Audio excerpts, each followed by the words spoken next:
Hello, I'm Charles from Charles in Photography. Today we're going to do just an unboxing and a very short test on this Wansen ring light that I recently bought on eBay. Now, I purchased myself, not sponsored or anything like that, but you might wonder, why would I actually go and buy a ring light or a ring flash for my photography? Well, for the last 12 months I've been getting back into macro photography, and I've been using a set of extension tubes, and I've actually had some fairly good results in it. And I've done a video which is up here now, and you can actually watch that later if you want. Shows you how to use macro extension tubes. But I've really been wanting to get my macro photography to the next level. So a couple of months ago I went out and I bought a Tokina 100mm f2.8 macro lens.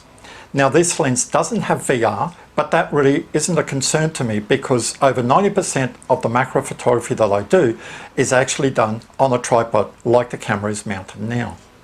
But one thing that I have found is when I'm actually photographing macro, when you're doing macro, you're normally using an f-stop of at least f8 or f11, preferably around f16, to actually give you some depth of field in whatever you're photographing, like this nice flower that is on the background here. And I've found that if I'm shooting late in the afternoon, that my ISO climbs quite high. Like this spider here that I photographed, I shot that at 1/125th of a second, but the ISO was 2000. But instead of using a flash gun, I actually like using constant light. So sometimes I actually use this little lume cube here and mount it like so on the top of my camera, and then illuminate my subject.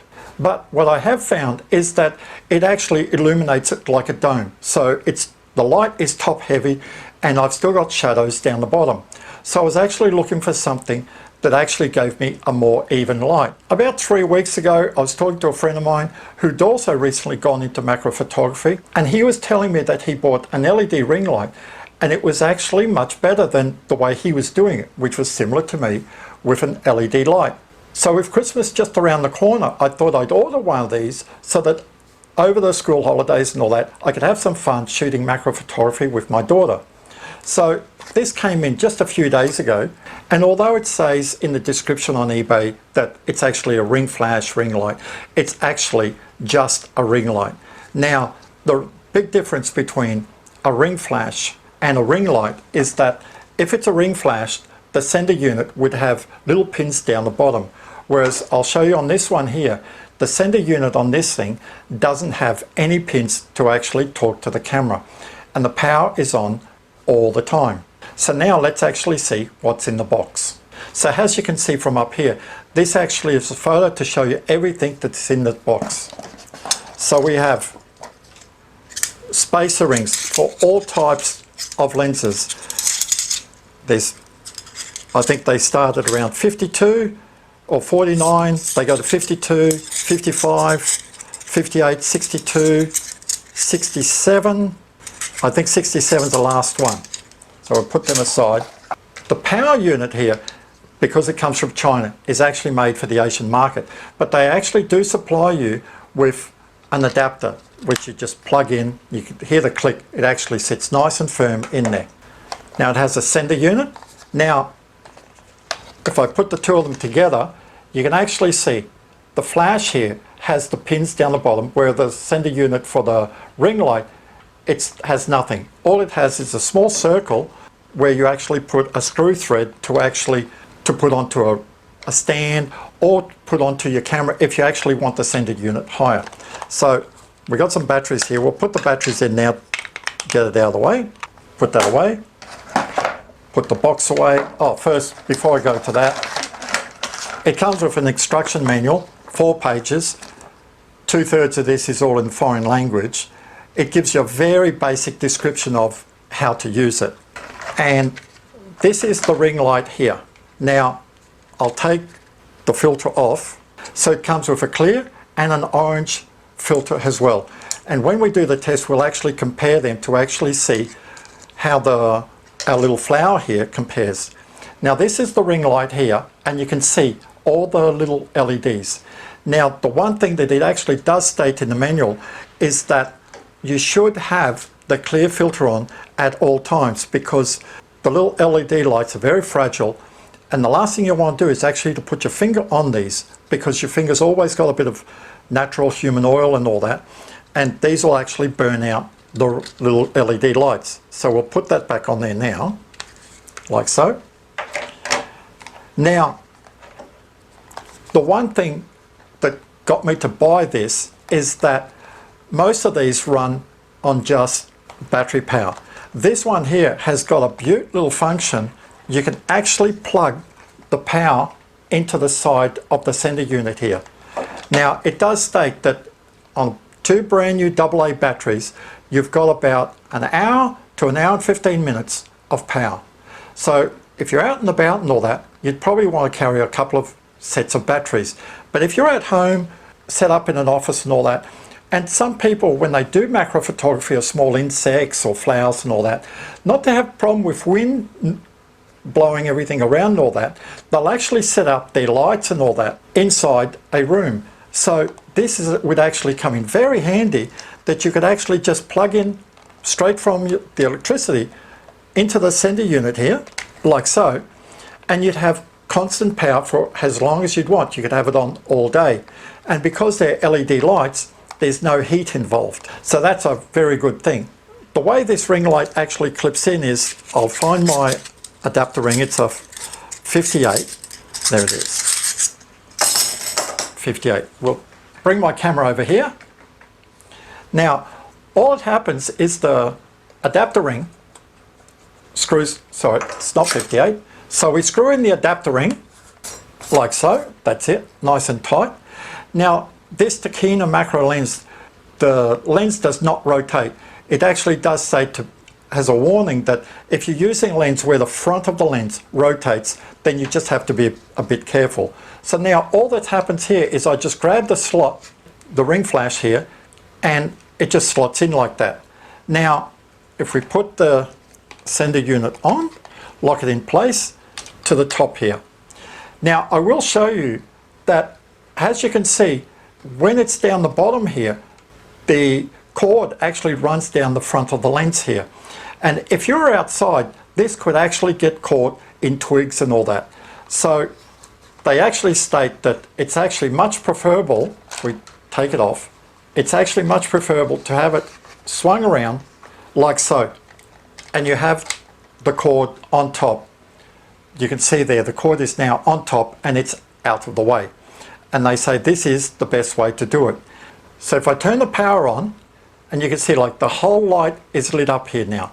But if I turn to low, did you see just that slight movement? Now this side here, there's actually no light at all. It looks like on the camera that there's light, but there is no light. So if I turn that back to full, you can actually see now it's all the way around. So I'll turn it off. Now, this is actually quite a good thing, because it means if you want the ring light to be all around your subject, then that's really good. But sometimes you might want to have fill light on the top or underneath an insect or a flower. So it actually gives you the option of having on the top or down the bottom. And there's a little switch behind here that gives you full power or half power on the left or half power on the right. So you've actually got quite a few choices. All in all, this kit cost me $60, and it's actually quite a good buy for that. So now we're actually going to take a few photos. The first photo we're actually going to take of this small flower here is with the Lume Cube, and we're going to compare the way it lights up with the Lume Cube compared to the ring flash with using the clear filter and the orange filter. So I'll just get the camera set up and focused on my little flower here. Okay, so we've got all the cameras set up. Now we'll actually take 4 photos. The first photo will be just with ambient light from my office. I'm using aperture priority. I'm on f5.6, but the settings don't really matter here. It's just to show the difference in the light on this flower here. So we'll take one photo. So that's what it looks like with just ambient light from my office. It's pretty dark. Now we'll actually turn the Lume Cube on. We'll take a photo.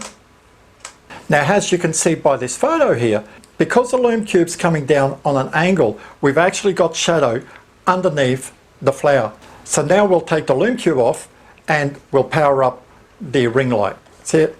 Turn it on. That's it. Now we take a photo. You can actually see now, can you see the difference between the first one where the lume cube was shining down and this one here? The light is much more even. This is why a ring light is so much better. Now we'll actually turn it off and we'll put the orange filter light on. Okay, so we've got the orange light, that's it, we've turned it on now, and you can actually see now it's a totally different glow. You can actually see it's just bouncing off my screen here as well. So now we'll take a photo.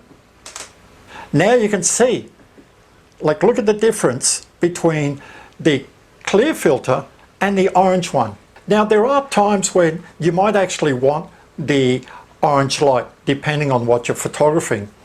So this is why they give it to you. But if you actually look between the three photos now, with the lume cube, with the clear filter, and now with the orange filter, the difference in light that you have. So I've actually only bought this recently. I've only had a play with it tonight, and over the next 2 to 3 weeks I'll have a good play around outside and maybe go to Mount Glorious with my daughter, try to photograph a bit of fungi, testing out this ring light, and then I will actually do a follow-up review whether this gear is actually worth the $60 or whether you should actually save up and buy yourself a more expensive unit like the non-new, which is around $180 odd.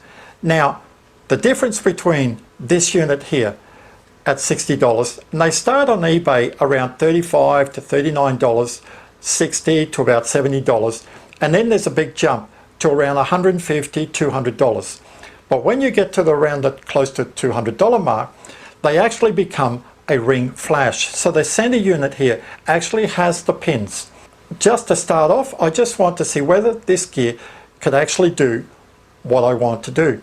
And if it does, then there's no need for any extra expense. And like I said, I'm actually not keen to actually have a flash, but some people like using the ring light has a flash. So if you want to use it has a flash, then you're going to have to spend a few more dollars to get something like the Yongnu, which starts around $180. So if you liked the video, give me a thumbs up. If you have any comments or suggestions about videos, leave it in the comment box below. Subscribe to my YouTube channel. This is Charles for Charles and Photography. See you next time.